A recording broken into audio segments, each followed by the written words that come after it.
satu, pengambilan keputusan berbasis nilai-nilai kebajikan sebagai seorang pemimpin. Salam guru penggerak. Bergerak, bergerak, menggerakkan. Selamat menyaksikan. Perkenalkan, saya Deli Hutani, guru SMK Negeri 2 Balige, Kabupaten Toba. Halo semuanya, perkenalkan saya Resita Lubis, guru SMA Negeri 2 Balige. Hai, saya Mahmudin. Saya guru dari SMA Kuliah.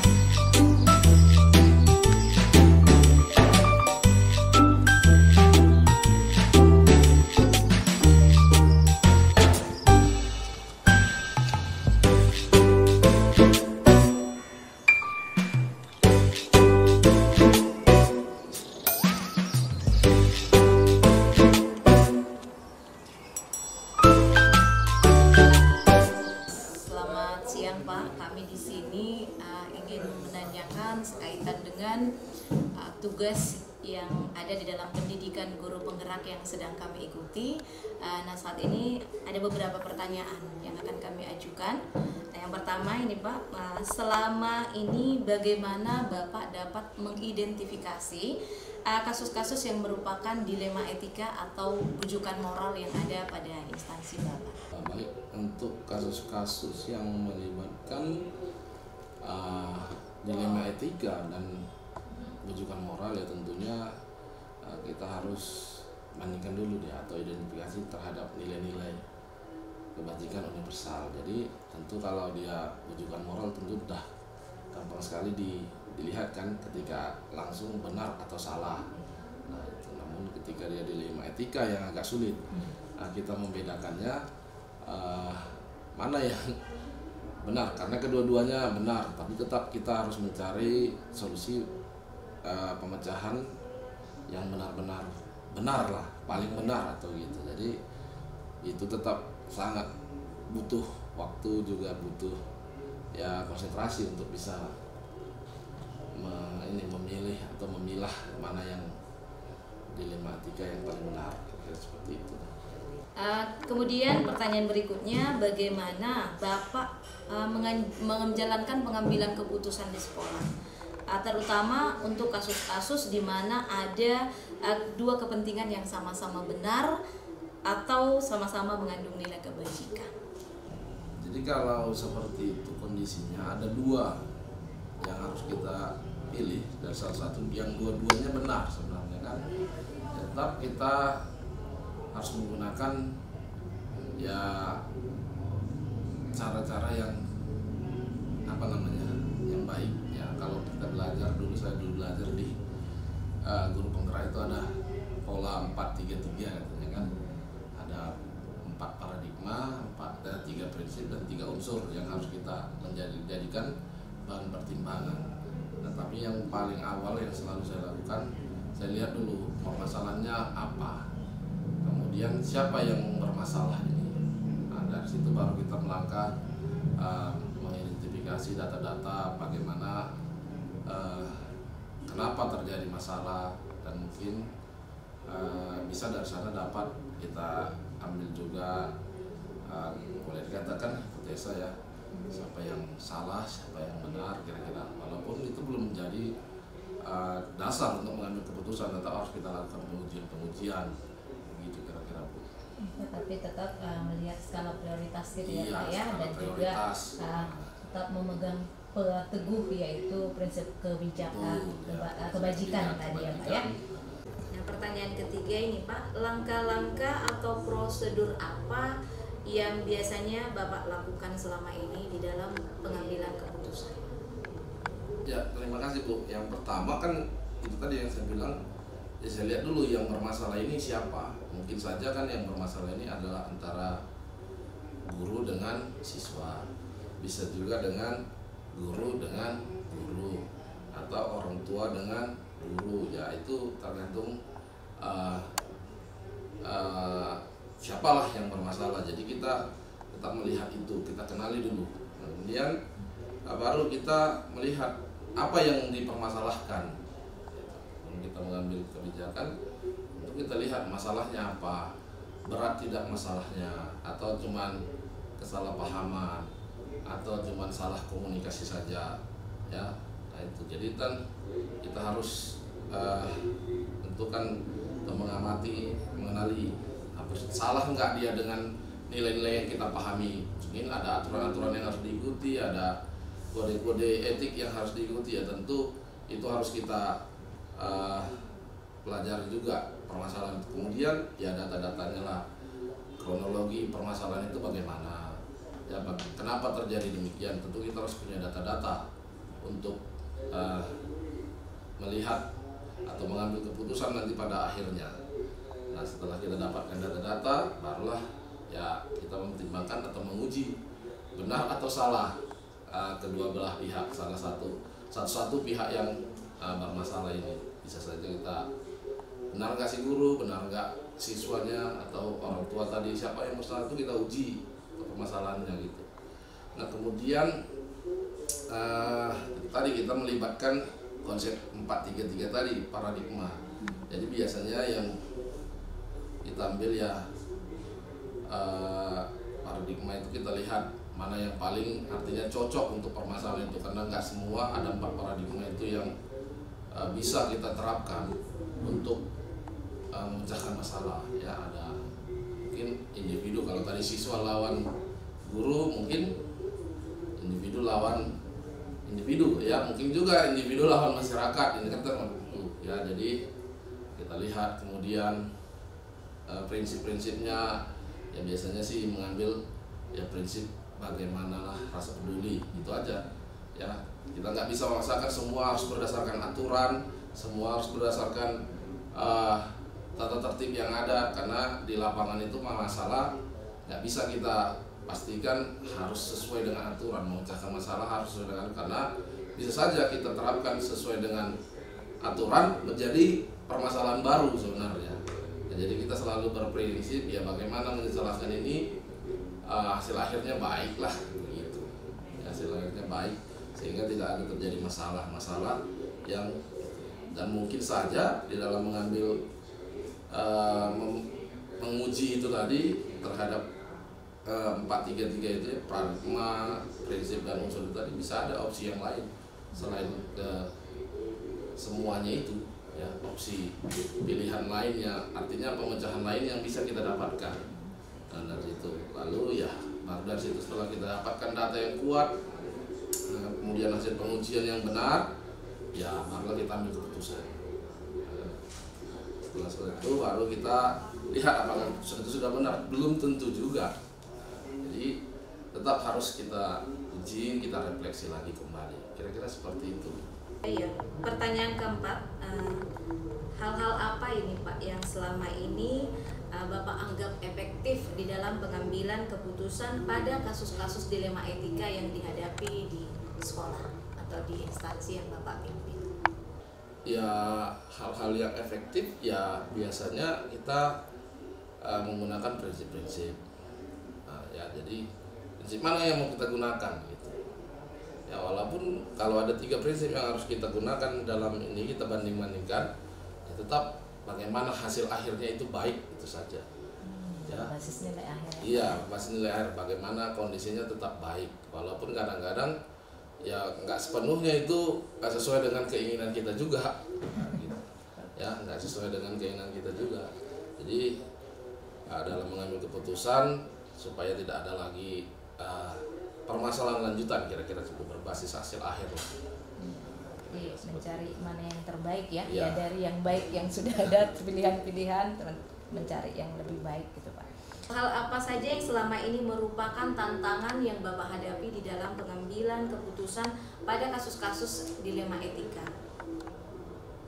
Ya, tantangannya kalau dilema etika itu kan kedua-duanya itu mengaku benar juga, orangnya kedua-duanya mengaku benar. Dan memang yang mereka katakan itu benar. Namun kan kebenaran itu juga tidak boleh kita paksakan harus bisa diterima oleh semua orang sebenarnya. Ada di lapangan ya. Walaupun kebenaran itu memang secara fakta memang harus diterima oleh semua orang. Tapi kalau kedua-duanya benar, kita harus cari yang lebih artinya ya lebih benar sebenarnya. Atau tapi kalaupun nggak bisa dapat, ya itu tadi hasil akhirnya bagaimana. Ya memang kita kita lihat juga lah bagaimana si anu ini benarnya gimana, yang satu lagi benarnya di mana. Nah, jadi kita pertimbangkan kebenarannya. Ya, ada pertimbangan tertentu lah untuk memutuskan, karena nggak semua kebenaran bisa diterima oleh semua orang. Apakah Bapak memiliki sebuah tata kala atau jadwal tertentu di dalam sebuah penyelesaian kasus dilema etika yang Bapak hadapi? Apakah Bapak langsung menyelesaikan di tempat atau memiliki sebuah jadwal untuk menyelesaikannya? Nah, bentuk atau prosedur seperti apa ini yang Bapak sudah pernah jalankan? Jadi kalau dalam menyelesaikan masalah tergantung kepada masalahnya, Bu. Jadi ada yang masalah itu tiba-tiba datang, ya memang harus kita selesaikan pada saat itu juga, tidak boleh diperpanjang, ditunda-tunda. Kemudian kalau masalahnya agak berat dan membutuhkan pemikiran yang lebih jauh dan mendalam, ya tentu kita buat tahapan-tahapannya, bagaimana supaya permasalahan itu bisa kita selesaikan dengan baik. Jadi tergantung kepada masalah itu datangnya kapan dan bagaimana, apakah berat atau melibatkan siapa saja, apakah kalau dia melibatkan halayak ramai tentu kita perlu berpikir lebih jauh bagaimana menyelesaikannya. Nah, kalau dia hanya ya sekedar antara dua individu ya mungkin bisa kita selesaikan saat itu. Namun kalau permasalahannya lebih kompleks lagi ya kita perlu waktu. Namun kalau khusus untuk mengatur jadwal untuk menyelesaikan masalah nggak ada, karena masalahnya juga datang tidak sesuai jadwal. Nah, gitu. Berarti melihat kepada Iya. masalahnya itu banyak urgensinya juga. Betul. Adakah seseorang atau faktor-faktor apa yang selama ini mempermudah atau membantu Bapak di dalam pengambilan keputusan dalam kasus-kasus dilema etika? Ya tentu kalau seorang yang khusus tidak ada. Namun tetap ketika kita mengambil keputusan dan keputusan itu sulit untuk kita tetapkan, ya tentu kita perlu berdiskusi dengan orang lain yang mungkin bisa memberikan pertimbangan terhadap keputusan yang akan kita ambil. Misalnya kalau itu berhubungan dengan guru atau tugas-tugas guru kepegawaian, kita bisa diskusi kepada atasan kita mungkin. Dan kalau itu mengenai hal-hal yang lain yang di luar daripada tugas keguruan atau apa, kita bisa diskusi dengan kawan-kawan sejawat, rekan-rekan sesama kepala sekolah atau terhadap murid. Kita diskusi kepada kawan-kawan guru, mungkin guru BP ya. Jadi selalu kita arahkan arah itu siapa yang kira-kira bisa memberikan bantuan untuk kita mengambil keputusan. Jadi biasanya ya nggak bisa kita ambil sendiri, kita berdiskusi juga, tapi tidak tentu orangnya siapa begitu. Ya mungkin kalau itu sesuatu yang kita anggap sulit untuk dipecahkan, boleh kita berdiskusi kepada orang lain. Gitu kira-kira. Berarti ada keterlibatan ya pihak-pihak yang diperlukan sesuai Iya, sesuai dengan tingkat masalahnya. Semua hal yang Bapak tadi sudah sampaikan, yang Bapak sudah paparkan, pembelajaran apa Pak yang dapat dipetik dari pengalaman Bapak dalam mengambil keputusan dilema etika? Ya, pengalaman dalam mengambil keputusan dilema etika itu ya tentu kita tidak bisa menetapkan suatu atau mengambil suatu keputusan itu sesuai dengan apa yang sudah kita pelajari atau teori-teori yang ada gitu. Karena kasus-kasus di lapangan tidak selalu memecahkan masalah itu bisa sesuai dengan langkah-langkah yang ada gitu. Jadi ada kebijakan-kebijakan tertentu, pertimbangan-pertimbangan tertentu di luar langkah-langkah yang ada secara teori. Jadi di lapangan permasalahan-permasalahan itu kan punya keunikan tersendiri yang harus kita pecahkan tentu dengan satu pertimbangan. Ya, tapi kalau saya sih selalu mengarah bagaimanalah hasil terbaik supaya tidak terjadi konflik berkepanjangan atau masalah ini berkepanjangan, sehingga ya semua merasakan kebaikannya, damai, kira-kira seperti itu. Itulah yang bisa saya ini yang apa namanya tadi? Yang menjadi pembelajaran.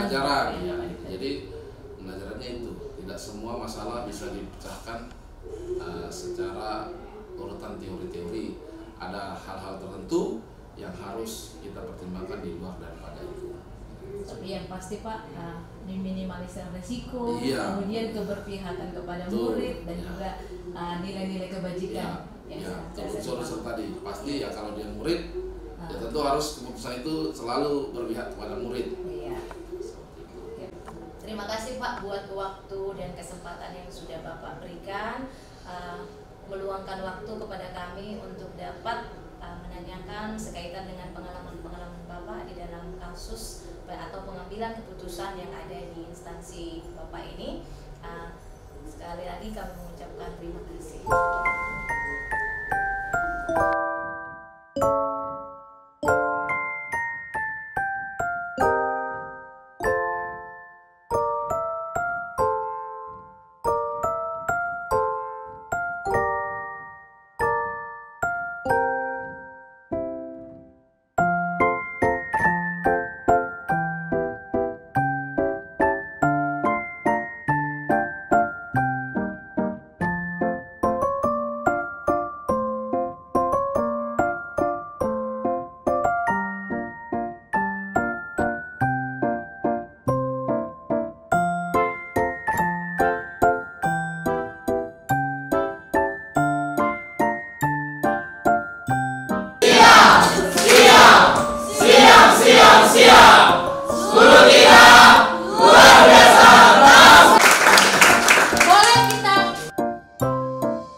Sebentar.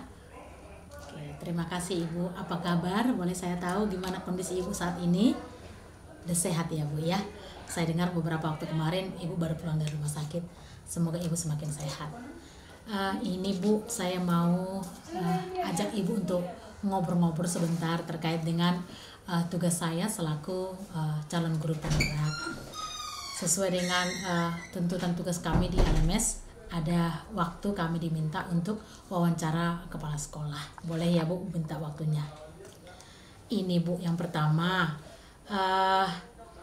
bagaimana selama ini Ibu dapat mengidentifikasi kasus-kasus yang merupakan dilema etika atau bujukan moral di sekolah ini? Oh ya, terima kasih Bu Resita untuk hatinya ya, yang mau masuk ini sudah di tahap 3 modul 3 1. Sangat luar biasa. Nah, di dalam tugas Ibu ini pertanyaan tadinya adalah bagaimana mengidentifikasi kasus-kasus yang dilema etika atau bujukan moral seperti itu. Nah, untuk mengidentifikasi ini, apakah itu adalah memang kasus dilema etika, yang jelasnya kita harus tetap memikirkan hukum yang berlaku atau nilai apa atau prinsip apa sehingga ini dinyatakan kasus. Jadi kita harus mengidentifikasi masalahnya, apakah kejadian itu merupakan sudah masalah. Kalau dia memang melanggar hukum, melanggar nilai, melanggar undang-undang, melanggar juknis, ya udah dia salah, maka kita identifikasilah itu sudah merupakan suatu kesalahan.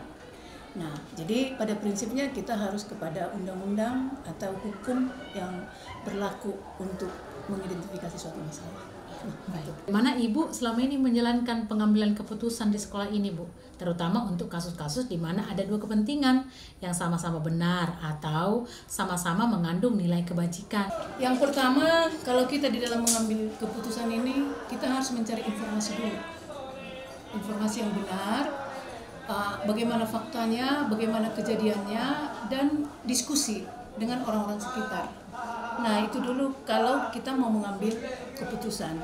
Dan yang pentingnya kalau di sekolah ini tetap saya itu berprinsip berpihak kepada siswa. berpihak karena banyak ini si guru mengatakan benar padahal nilai karakteristik anak ini siapa, tujuannya apa, yang bermasalah ini tidak tahu. Maka saya tetap untuk mengambil kesimpulan atau keputusan tetap dulu mencari fakta, informasi baik dari wali kelas, baik dari keluarga, baik dari PKS, baik dari warga sekolah ini. Tetapi intinya saya tetap berpihak untuk siswa. Ya, demikian.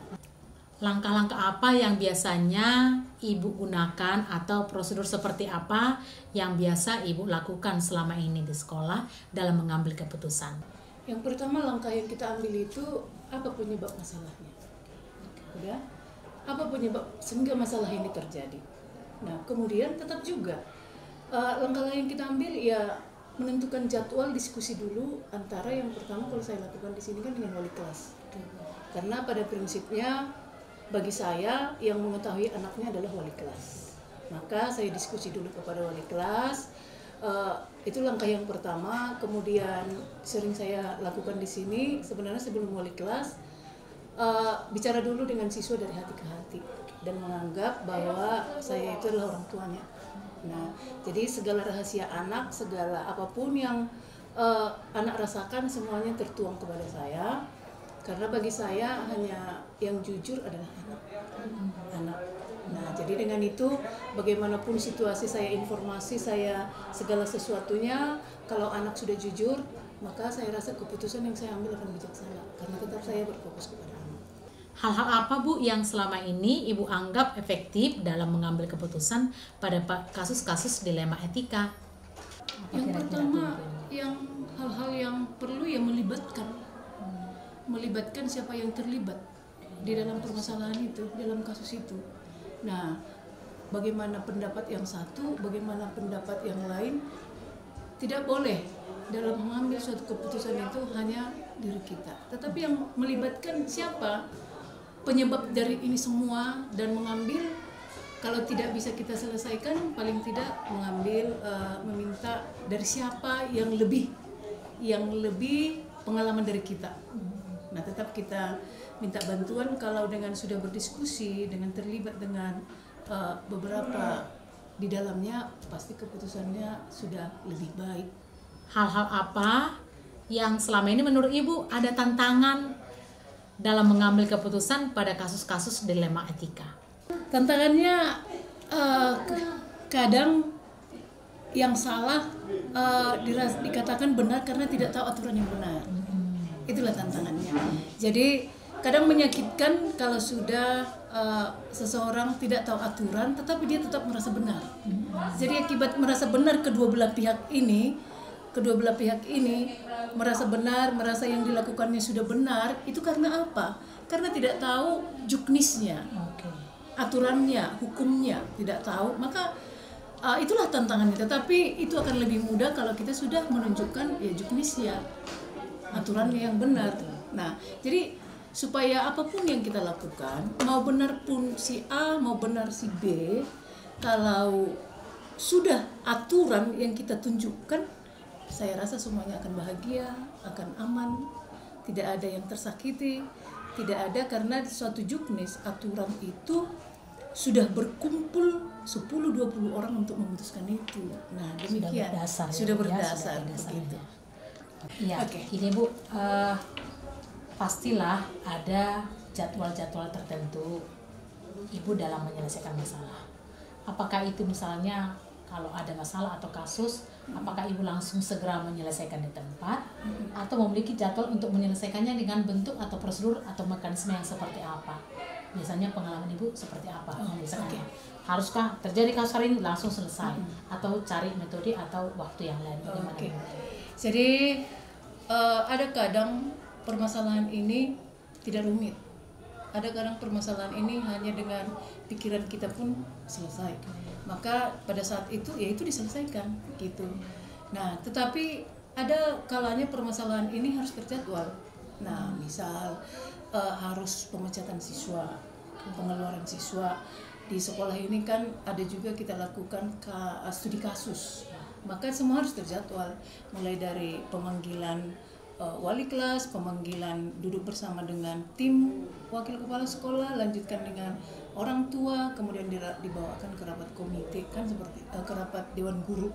Nah, jadi ya ada kasus yang pada saat itu memang tetap boleh kita putuskan, tetapi ada juga kasus yang harus kita jadwalkan. Dan suatu keputusan yang besar itu adalah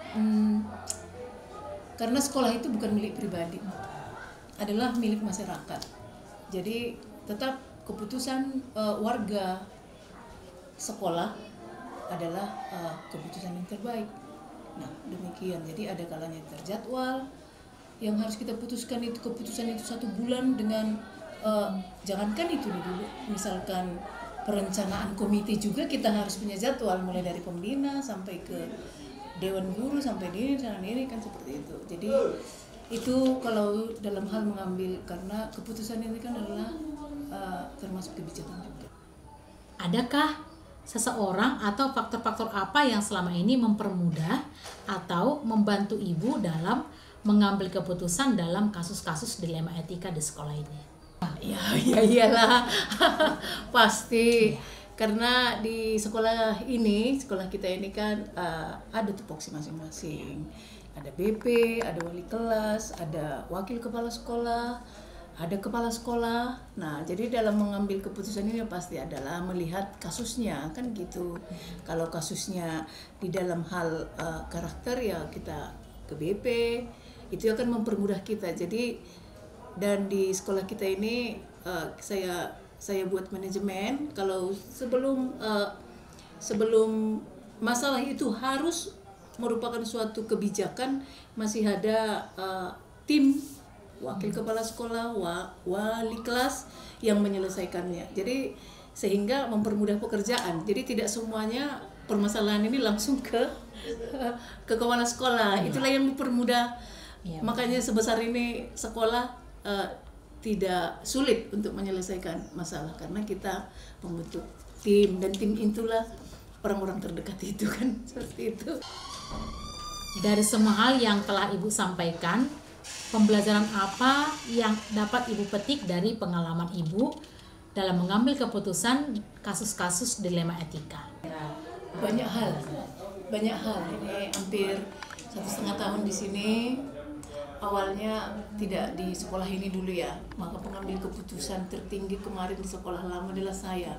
Pembuat program adalah saya, langsung bersentuhan langsung dengan siswa, dengan seluruhnya, dengan masyarakat adalah saya, karena banyak hal yang dialami. Tetapi setelah sampai di sekolah ini, salah satunya kita menjadi lebih matang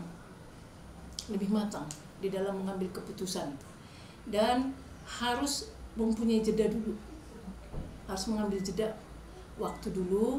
Nah, setelah kita lihat ternyata rekan kerja kita itu seluruhnya itu juga matang, semua matang, dan semuanya ini adalah memberi hati di pekerjaannya. Jadi ketika pengalaman yang lama saya bawakan ke sini, saya pikir seperti itu. Ternyata di sekolah ini kesadarannya sudah lebih tinggi, hati yang tulus itu bekerja luar biasa, punya budaya malu yang tinggi dan marwah yang tinggi. Maka saya harus tentunya menempatkan diri lebih dari mereka karena sudah sebagai pimpinan. Nah, maka itu saya lebih matang, saya lebih dewasa, saya lebih banyak bekerja daripada bicara. Nah, inilah yang saya alami di dalam pekerjaan di SMA Negeri 2 Balige ini. Jadi sesuatu tim yang hebat gitu kan. Ya, demikianlah Ibu Resita. Terima kasih banyak Ibu untuk waktunya. Senang sekali bincang-bincang dengan Ibu pada siang hari ini. Semoga Ibu semakin bijaksana di dalam mengambil keputusan di sekolah ini, dan semoga sekolah ini semakin baik di bawah kepemimpinan Ibu, dan kiranya keputusan-keputusan yang Ibu ambil selalu memihak kepada murid dan kepentingan orang banyak. Terima kasih sekali lagi. Selamat siang Ibu. Kepada anak Ibu, fokus kepada anak. Oke, terima kasih Ibu Resita. Semoga sukses ke depannya. Amin.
akan melakukan wawancara terkait dilema etika.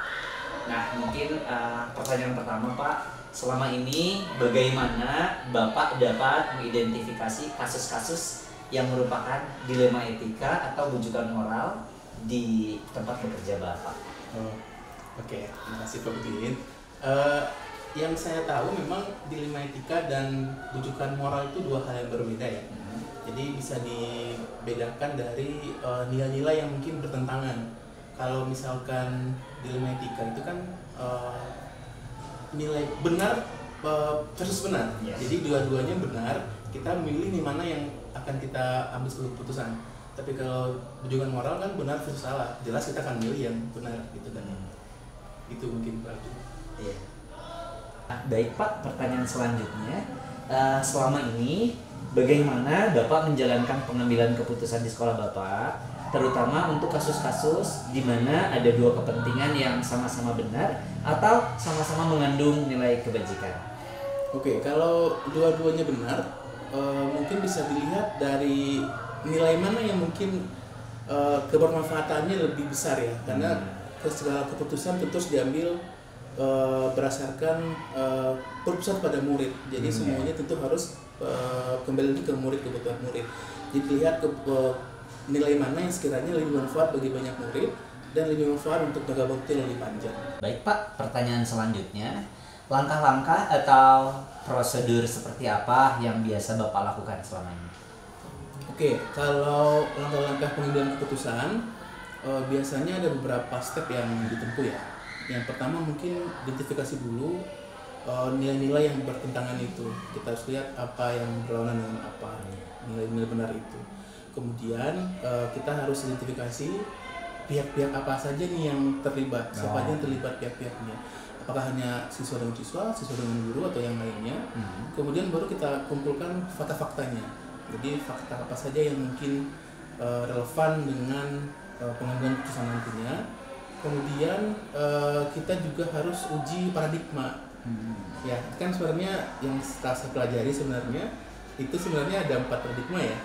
Ya, kita ada kalau tidak salah apa tuh individu lawan masyarakat, kemudian keadilan lawan kasihan, kemudian kebenaran melawan kesetiaan, kemudian individu lawan masyarakat, jangka pendek dan jangka panjang. Nah, kita harus lihat dulu nih dari keempat ini mana yang lebih dominan kita akan versuskan nantinya, gitu kan ya. Kemudian kita jangan lupa ketika sudah membenturkan dua nilai, berarti kita sedang mengalami dilema sebenarnya kan, yang memilih mana. Nah, kita harus pertimbangkan opsi trilema sebenarnya. Apakah ada jalan tengah dari kedua masalah ini, atau opsi ketiga yang mungkin tidak terpikirkan selama masalah ini, gitu kan? Baru kemudian kita ambil keputusan. Jangan lupa di akhir harus ada refleksi untuk keputusan yang kita ambil, apakah sudah betul. Siap Pak, terima kasih. Baik Pak, pertanyaan selanjutnya, hal-hal apa saja yang selama ini Bapak anggap efektif dalam pengambilan keputusan pada kasus-kasus dilema etika? Oke, hal yang paling efektif saya kira ketika ada terjadi kasus dilema etika, yang paling efektif sebenarnya kita langsung pertemukan pihak-pihak yang terlibat ya. Karena dari itu kita bisa langsung mungkin dapatkan solusi dari permasalahan yang muncul gitu. Jadi semua dikumpulkan, langsung didiskusikan mungkin apakah ada jalan tengah yang bisa diambil dari perusahaan kerja gitu. Siap, terima kasih Pak. Baik Pak, selanjutnya hal-hal apa saja yang selama ini merupakan tantangan dalam pengambilan keputusan pada kasus-kasus dilema etika? Oke, tantangan mungkin berkaca dari kasus yang pernah saya alami ya. Itu mungkin berhubungan dengan paradigma kebenaran melawan kesetiaan ya. Nah, pernah beberapa kasus ada teman-teman guru yang sebenarnya izin keluar sekolah itu di luar jam kerja untuk alasan yang sebenarnya untuk alasan keluarga, misalkan untuk menyusui anak atau untuk anak yang sakit seperti itu. Nah, sebenarnya dari sisi peraturan dari terusnya sebenarnya kan ini kita tidak boleh, pegawai tidak boleh keluar ya di jam-jam tertentu.